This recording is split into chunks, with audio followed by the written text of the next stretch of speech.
Yep, you know what time it is, man. This is, of course, your favorite channel, man, CTB. This is Chin Tuck Boxing. I'm your boy, Jay Slay. Better check your chin with this one. It was an incredible fight, man. I enjoyed every minute of it. AJ versus Usyk did not disappoint and most definitely earned that pay-per-view money that was spent. Let me break it down for you. But first, before I break it down for you, let me please remind you guys to hit the like button. Most definitely subscribe to our channel. We're trying to grow here. And most definitely leave a comment in the comment section to let me know what you thought about the fight. With that being said, let me get to the chin check. I was pleasantly surprised by a few things in this fight. I was pleasantly surprised by not only Usyk's durability, but also AJ's durability. Both of these guys took some punishment, man. Both of them. Usyk took a lot of body shots, a lot of low blows, but also a lot of body shots, a lot of thudding body shots, man. It sounded off on camera, so I know in the arena that everybody heard it, and I can imagine what it felt like. And both Usyk, he stuck and moved a lot in this fight, but late in the fight, he did land some crucial blows to Joshua. It almost looked like Joshua was, I ain't gonna say, his body language changed a little bit late in the fight. Like he wanted to give up, but he pushed himself, which I like that part about him. He stood straight up a lot in this fight too. I didn't like that too much. It's like the angles that Usyk was throwing him was throwing him off a little bit, so it kind of like confused him to the point where he was standing straight up in the pocket, and he wound up getting caught a few times and was just knocked off balance. But it was a great fight, man. I enjoyed that fight, man. Most definitely we will try to go back and watch it again for a film study. But this fight did leave a lot of questions though. It left me a lot of questions being answered. Question number one is, depending on who Usyk fights next, if Tyson Fury comes out of retirement and decides to make a unification fight, for Undisputed at heavyweight, can the new style of Fury, the recent style, the last three fights, because he had the Dillian White fight also. So the last two fights of Wilder and the two fights of Dillian, or the last fight of Dillian White, with that style, that's the flat-footed, come forward, off his jab, head feints, with that Fury stand up to Alexander Usyk's movement, man, because he's not as fluid as he was when he was a smaller guy. He still has boxing ability, but he would be relying on his height a lot more, I think, than he will be on his reflexes and stuff. I think he'd be relying more on his height. I think he'll bat straight up a lot, and I think he'll try to move his chin out of reach of Usyk because of Usyk being a shorter man. But that movement, man, the angles, the in and out, I do see Usyk having issues, getting on the inside of Fury because of the height and length. But to outpoint Fury just by throwing body punches and making them miss and, quote unquote, stealing rounds, So I'm really interested in seeing that fight. Also, I will have to say too, Deontay Wilder athleticism.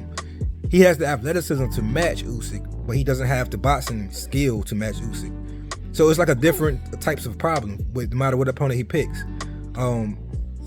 Because let's be honest, Deontay Wilder brings the money.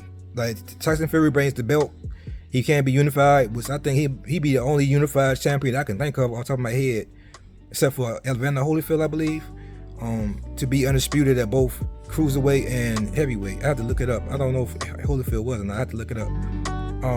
But that'd be an incredible feat, especially coming out of nowhere, because a couple years ago, nobody would be picking Usyk to beat AJ. Not only once, but twice. And then if he can pull it off, beat either Wilder or beat Fury and become undisputed at 2 weight classes, that would be phenomenal, man. And I'll be pleasantly surprised, to be honest, because I love when shit like that happens, when shit happens in boxing that you don't see coming.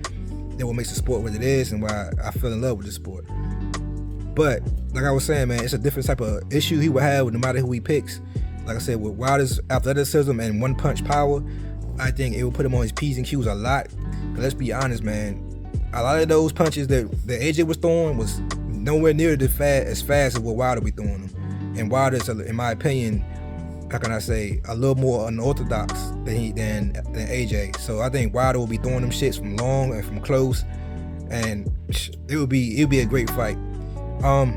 Me personally, I wasn't a fan of watching the Fury Usyk fight. I'm gonna be honest. I always thought I didn't want to see the biggest heavyweight versus the smallest heavyweight. You know what I'm saying? About Usyk coming up from cruiser and being belly 6'4", belly 230. He was 221 in this fight, 222.